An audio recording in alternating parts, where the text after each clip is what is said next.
xarunta tababarada xirfadaha taasi oo ay markaasi muddo dhowr sano ka hor ka aasaastay hay'adda wadaniga ee marka magaceeda la soo gaabiyo loo yaqaan Hafayoko ayaa maanta waxa ka qalin jabiyay 109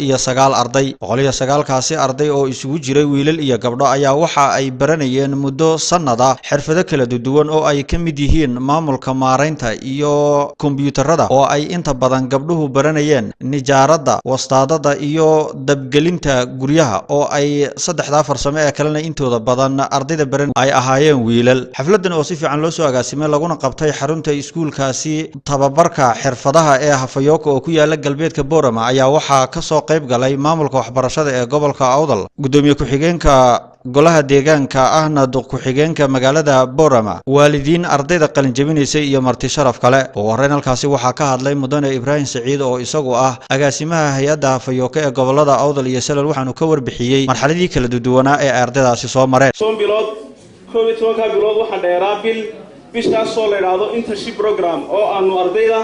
intaan halka ka kaxaynay aan geynay suuqa isla markaa qof walba aan geynay meherad oo uu ku dabaqay wuxuu soo bartay sidaas ayay waxbarashadu ahayd haddana waxaan rabnaa maanta markay ardayda halkan ka baxaan halkan kaga tagayno waxaan doonaynaa ardaydan qaar kamid ah waliba inta ugu fiicana in aan dib wax u barno waxay baranayeen hadda waxay ahayd wax la yiraahdo marka loo eego gradeska grade 1kiiba grade 3 bay baranayeen den hadda groupka dambe qaadan doona waxay baran doonaan grade 2 bay baran sidoo kale halkaasi waxa ka hadlay gudoomiyaha waxbarashada gobolka Awdal Axmed Cige Riiraash oo isaguna markaasi iskuuladan tababarkooda iyo faa'iidadooda ku dhiiriyay ardaydaasi insha Allah mustaqbalka in qofku 4 years ka soo baxo 4 years farsamo gacmeed in meesha laga furo ay ku rajaweyn hadii la yiraahdo sababtoo ah iskuuladii secondary-ga ahaa ee maanta gobolka jiray runtii aad u bateen secondary-gina marka laga baxo jaamacad ugu dambeyntii waxa isagu xafladaasi soo xidhay gudoomiye ku-xigeenka golaha deegaanka ee degmada Boorama mudane Muumin Gadiid oo isagu markaasi aad u amaanay ardayda halkaasi ka soo qalin jabisa